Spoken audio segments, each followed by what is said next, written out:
Hello, peace, light, and love. It's your girl, Conscious Queen. Thank you for stopping by to watch my video. And I'm getting into this new moon and new moon in Aquarius energy.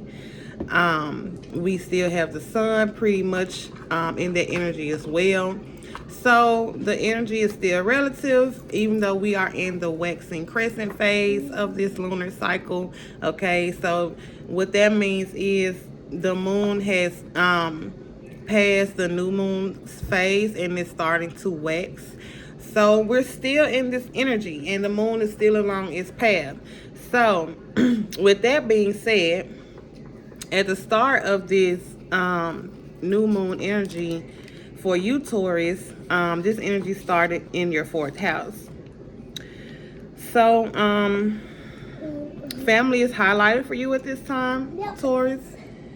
Some kind of change, because you have Uranus here in your fourth house and you have the true node here in your fourth house. So some kind of karmic changes in your home or within your family right now at this time. Definitely could also be some shifts and changes with your mother. Okay. Uranus there in the fourth house, breakthroughs, could come through for you. But definitely some kind of shakeup within your home or your family, or with your mother. You could have taken some time off from work. You could be like taking care of your mom,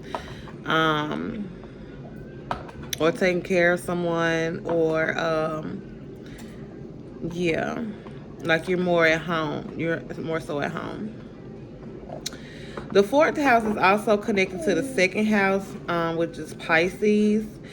So something connected to money is relative to your home. You could be like refinancing right now, or maybe applying for some kind of aid or something, or something pertaining to your home, your mortgage, your rent, or something like that. You could also need repairs done in your home at this time as well, Taurus. So you could be getting money for repairs. It could have something to do with like property taxes, or things of that nature. But the shakeup is definitely here for you in your home and with your family, Taurus. The true node in your fourth house is square to the sun. And the sun, with it being in Aquarius, is relative to the 11th house, which is Sagittarius. So your friends could be somebody like people from the military. They could be let's see, like Sagittarius 11th house. It could be a Sag, or could be like people from college, or people from college. Let's see, what else? Sag 11th house. Different cultures or something like that. Okay, so yeah, the sun is connected to the 11th house. It also made me think of like roommates, college dorms, buying land with friends, sharing rent, co-leasing, or co-signing. So yeah, that could be something as well.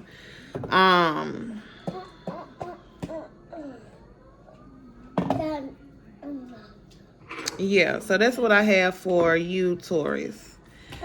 All right, so for Gemini, this solar energy, this moon, this sun and the new moon conjunct for you in the 5th house, Gemini. This is a very creative house. You could be doing something that is really creative at this time, or you're like spending a lot of time with your children. Okay. Children is definitely highlighted for you, I feel, during this lunar cycle.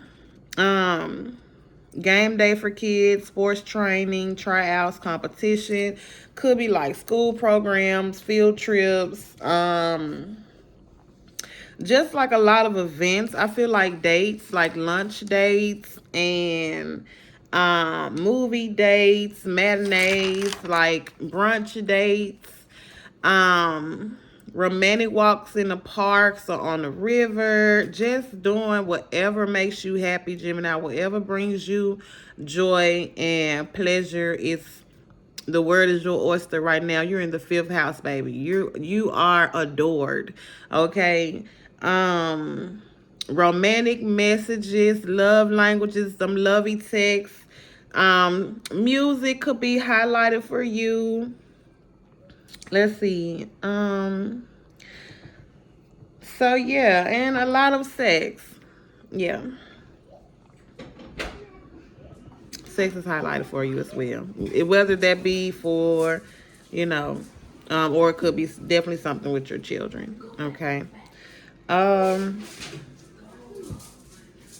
so for Cancer, hey, go back in the room. Take her on in there.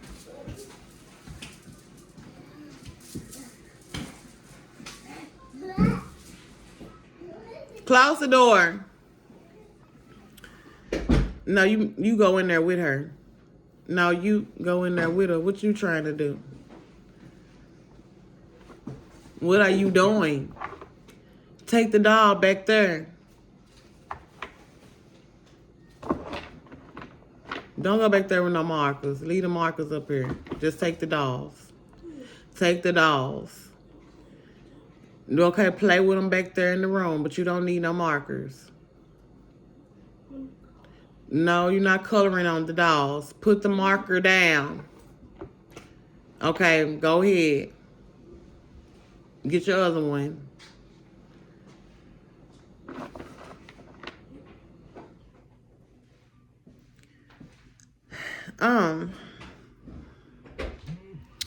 So for Cancer,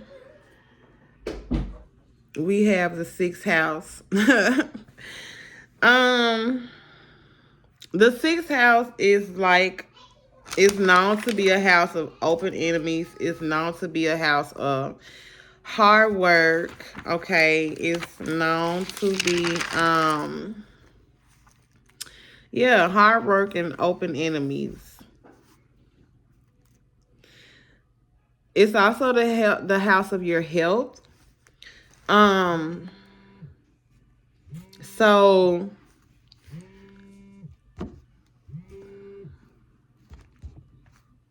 the sixth house is also the house of your daily routine. So I guess what's highlighted for you at this time, Cancer, could be how you structure your day, how you take care of your body, how you maintaining your health. Your health is highlighted for you at this time. So I guess it's definitely behooves you to eat healthy at this time. Eat healthy meals, drink water. Make sure you have vitamin C with these temperature changes. I know it's colder in other areas. Eat soup, make sure you're hydrated. I feel like for you, Cancer, at this time, it's your health right now is highlighted. And so you are connected to the eighth house, which is Virgo.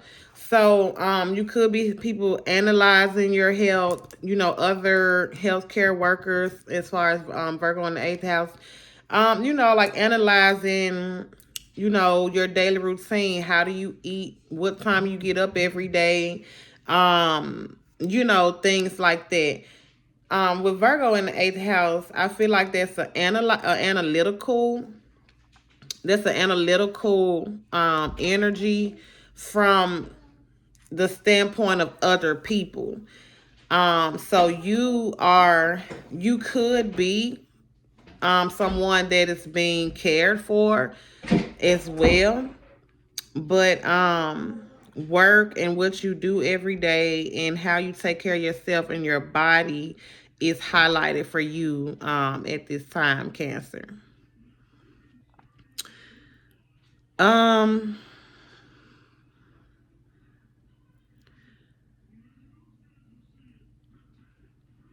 Something relative to a car as well with the 8th house Virgo. You could be sharing a car with someone, or having to, like if you're a door dasher or, Lyft driver, things of that nature, because Cancer in the 6th house is pertaining to a vehicle.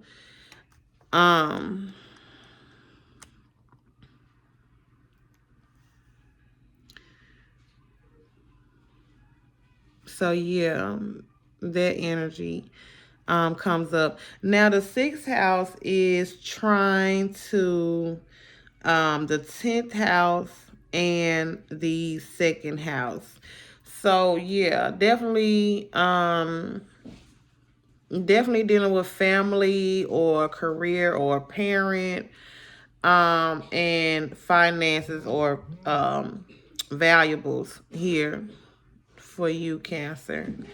Yeah, the 6th house is trying to the 10th house and the 2nd house. So definitely your career at this time, your legacy, okay, because the 10th house is your legacy. It is the world. It is your public image and your public reputation as well. So, and it is in relative to work for you, Cancer. So let's see. I'm trying to think what could the square be from. The square from the 6th house is to the 3rd house and the 9th house. Okay. So some kind of issue with work and travel or higher ideals and philosophies. There's some kind of tension there. Okay. Um what other squares? Because yeah, what you be in the 6th house, so your 12th house is in a square as well.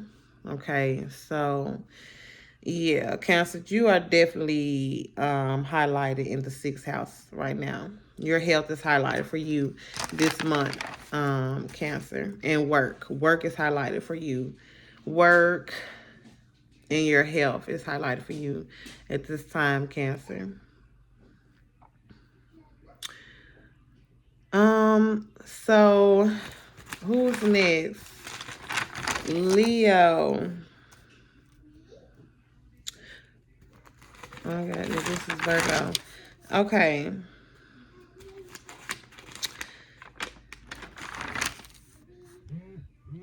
So, Leo, your relationship or marriage is highlighted for you this cycle. So the sun is opposite to your first house, Leo, which is the sun. So since you are the sun, Leo, you have the sun opposite to you. With that being said, there is an opposition to you and um your spouse at this time. I also feel like the sun is relative to the father.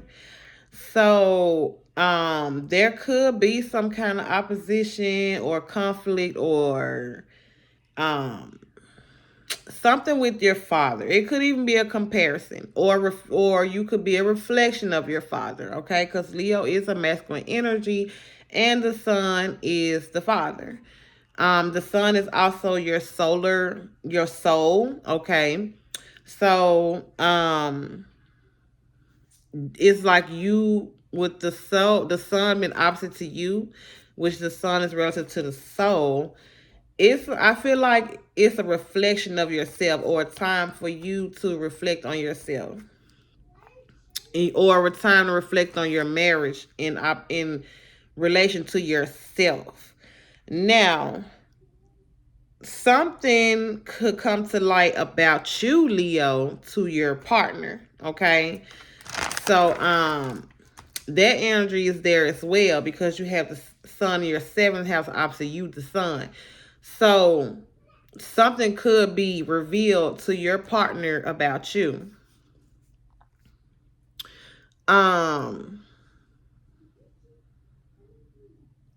Something could be revealed to your father about you, or something could be revealed to you by your father. Okay.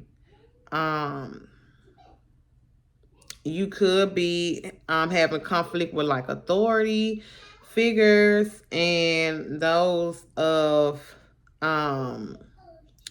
like high rank of power. Like you could be having a like some kind of conflict with authority at this time. Like your ego, like it's like being opposite to your shadow self, so to say. Um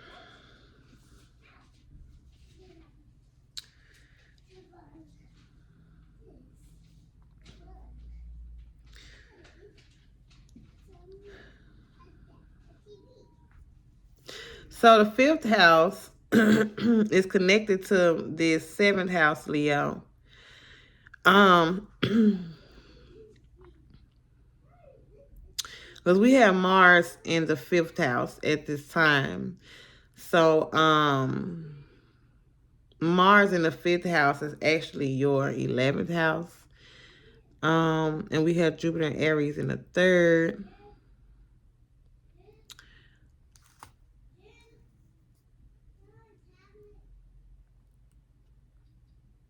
Which for you, Leo, is your ninth house. So your ninth house is in the third house, Leo. And your 11th house is in the fifth house. So definitely a time with friends. Okay.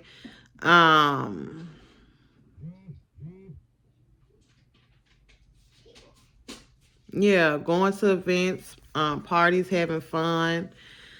I feel like with Mars in the fifth house and a sextile to you in the seventh house, there Mars in your fifth house could bring conflict with your children. Okay, in relation to your spouse, or you're forced to look at something as it relates to your spouse and your children, so to say. So yeah, I also feel like with Mars in the fifth house and the sextile to the seventh house, definitely like the music being made, a time with children or around or something around children.